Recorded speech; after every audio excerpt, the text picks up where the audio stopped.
नमस्कार मित्रमैत्रिणींनो. स्वतःच्या शब्दात नानांनी लिहिलेली स्वतःचीच आयुष्यगाथा.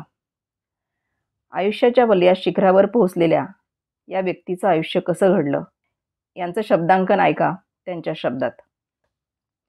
वयाच्या 13व्या वर्षी 1963ला नोकरीला लागलो.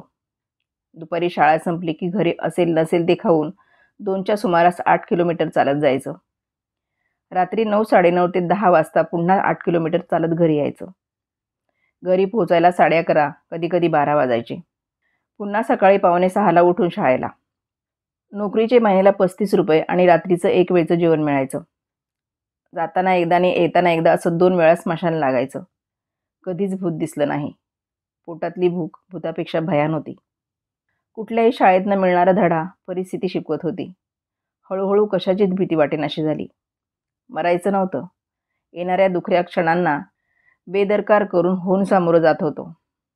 पर्याय नव्हता. रात्रीचं एक वेळचं जेवण गिळताना भाऊ आणि आईवडिलांची आठवण यायची. त्यांनी काही खाल्लं असेल का असा वांझोटा विचार मनात यायचा आणि भुकेच्या वावटळीत भिरकावला जायचा.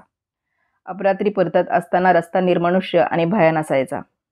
तेव्हाची मुंबई वेगळी होती. एखादा दारुडा झिंगत माझ्या आडवा आला तर त्याला चुकून पुढे सरकताना मागून शिवी ऐकू यायची आणि मग मी सुद्धा मागे वळून आई बहिणीवरून शिव्या द्यायचो. तो वळून पुन्हा शिवी द्यायचा. त्याचा तोल जात असायचा. अंतर राखून मी परतफेड करत असायचो. एखाद वेळी रस्त्यावरचा दगड कुठलाही विचार न करता भिरकावत असायचो. परिणामाची भीती नव्हती. उद्याचा विचार नव्हता. आला क्षण जगायचा होता. जसा जमेल तसा. कधी काळी कुणी मागे धावला तर जमेल तसा पळून सुद्धा जात असायचो. नंतर खूप अंतरावरून शिव्यांची उजळणी. नकळत मरणाची भीती धुसर होत गेली. समोरच्याला जोखण्याची ताकद रुजत गेली डोळ्यात. 13व्या वर्षी तिशीची समज आली. कधीतरी अपरात्री घरी परतत असताना फुटपाथवर चाललेला शृंगार पाहताना किळस आणि शिरशिरी एकाच वेळी येत होती. मुलींच्या चेहऱ्यावरून नजर छातीकडे सरकायला लागली होती. पण का कोण जाणे, पोटातली भूक कधी खाली घरंगळली नाही. भर दुपारच्या उन्हातून चालताना उडप्याच्या हॉटेलमधल्या वासाने चाल मंदावायची. 2 क्षण रेंगाळून पुन्हा चालायला लागायचो. एकदा जरा जास्तच रेंगाळलो. तेव्हा आतून एका मुलाने 2 इडल्या ठेवल्या हातावर आणि मी ओरडलो, मी भिकारी नाही आहे. तिथून निघाल्यावर मात्र पुढचा रस्ता धुसर झाला होता. रात्री झोपेसुद्धा रडलो. असं सकाळी आई म्हणाली.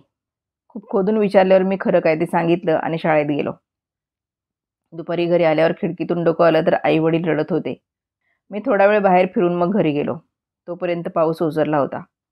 मुलांसाठी काही करता येत नाही म्हणून वडील खंतावायचे. बोलायचे नाहीत पण आतून खूप खूप तुटायचे. त्या मानानं आई धीराची. मला आईवडिलांची खूप काळजी वाटायची. हळवे होते. माळकरी, कुठलंही व्यसन नाही, मांसाहार नाही. ही कमी मी पुढे पूर्ण केली.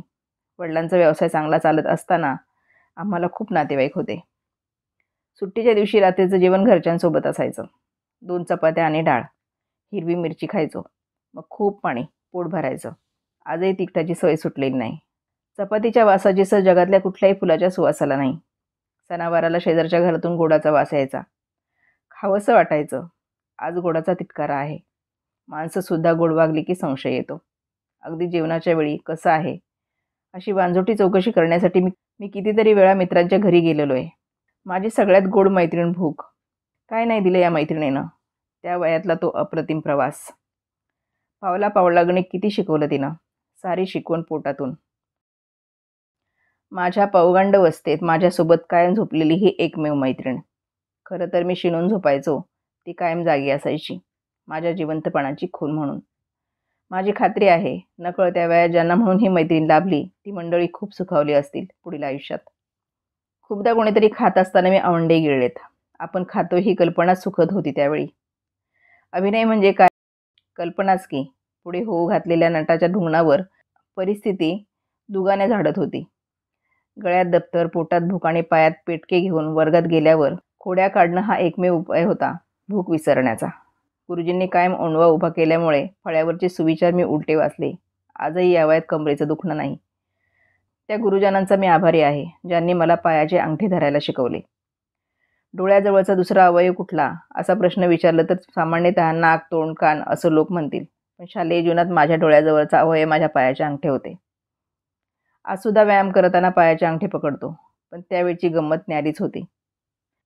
माझ्या भुकेचे मला लाड नाही करता आले. सारखं काहीतरी मागायची खायला, पण मी तिला शेफारून नाही दिलं. कपाटीला गेल्या पोटात निश्चित पडून असायची. नंतर नंतर तिला अर्धपोटी राहायची सवय लागली. गोडाधोडाकडे परक्यासारखं पाहायला लागली ती. आपले डोळेच बुजवून टाकले तिने. त्याचा फायदा असा झाला की मी वेतासारखा शिडशिडीत झालो. गालाचे हाडं वर आल्यामुळे बालपणीचे अब्राहम लिंकनसारखा लूक असा थोडासा. गळ्याजवळचा कंठमणी टकमक टोकासारखा बाहेर आला. सारखं पाणी पिण्याची सवय लागली. त्यामुळे किडनीचे विकार दूर पळाले. पाणी पिताना कंठमणी गमतीदार हालायचा. डोळे खोल गेल्यामुळे चेहऱ्याला वेगळीच खुमारी आली होती. भुकेचा एक मित्र होता. अपमान त्याचं नाव. हा आला की खबदाडात गेलेल्या डोळ्यांना पाझर फुटायचा. त्यामुळे डोळे स्वच्छ, कुठलाही विकार नाही. खूप दूरचं लख्ख दिसायला लागलं. रोजच्या चालण्यामुळे आरोग्य उत्तम. मित आहारामुळे पचनेंद्रियांना योग्य तो आराम. या सगळ्याचा परिणाम म्हणजे सतत कूस बदलणारी उत्तम झोप. त्यामुळे मेंदू सतर्क. माझ्या या मैत्रिणीला मी कुठे घेऊन गेलो की तिथे अपमान हमखास टपकायचा. सुरुवातीला घाबरलो त्याला. नंतर वारंवार भेटल्याने सवय झाली. त्यानं मला चिंतन करायला शिकवलं. बरं, हा सर्वव्यापी, कुठेही कधी आणि कसाही पाठीराखा असल्यासारखा पुढे यायचा कमी झाला. भूक आणि अपमानाची गट्टी सगळीकडे बरोबरीनं जाणार. खूप दिवस मुक्काम होता माझ्याकडे यांचा. एकदा का जुळवून घेतलं या जोडपोळीबरोबर की योगसिद्धी प्राप्त झाल्याचा साक्षात्कार होतो. अपमान हा कुठल्याही प्रसंगामध्ये त्रयस्थपणे पाहायला शिकवतो तुम्हाला. सकाळ संध्याकाळ अपमान पाण्याबरोबर गिळल्यास भूक शमते. अशा स्थितीत कुठल्याही अंमली पदार्थाचं सेवन न करता उत्तम ग्लानी येते. एका वेगळ्याच विश्वाचा फेरफटका घडून येतो. अपमान गिळताना सुरुवातीला थोडा त्रास होतो, डोळ्यातून पाणी येतं, पण एकदा सवय लागली की मात्र गोंडस कोडगेपणा येतो. एकदा तो आला की अपमान पचवता येतो आणि अपमान पचवायला लागलं की एक प्रकारची मेंचट, लोचट, तुकतुकी येते चेहऱ्यावर. दिवस सरले. अपमान आणि भूक विद्यापीठातून उच्च शिक्षण प्राप्त करून बाहेर पडलो. जगातील कुठलीही गोष्ट आता मला बिघडवू शकत नव्हती. कितीही उंचावरून फेकलं तरी 4 पायावर पडणाऱ्या मांजरासारखा झालो मी. एक बेधडक निर्लज्ज हसू उगवलं माझ्या चेहऱ्यावर. माजुरडी रग आली हालचालीत. मूठ वळवण्यासाठीच असते याची जाणीव झाली. समोरच्याला सुद्धा आपल्या इतक्याच वेदना होतात ही उमज आली. प्रत्येकाच्या आतड्यात भुकेची वसवट आहे याचा साक्षात्कार झाला. अपमानाला जात नसते याचा उलगडा झाला. उभं राहण्याआधी प्रत्येकजण रांगतो हे उमगलं. उत्कर्षाच्या अलीकडच्या पायऱ्या आहेत भूक आणि अपमान. आता मी पलीकडच्या तीरावर पोहोचलोय. ही गुरुमंडळी अलीकडच्या तीरावर. आता दुसऱ्यांची शिकवणी चालली आहे. अजून पुढचा तीर असेल कदाचित. आज इथं एकटाच बसलो असताना मी या माझ्या गुरूंकडे पाहत असतो.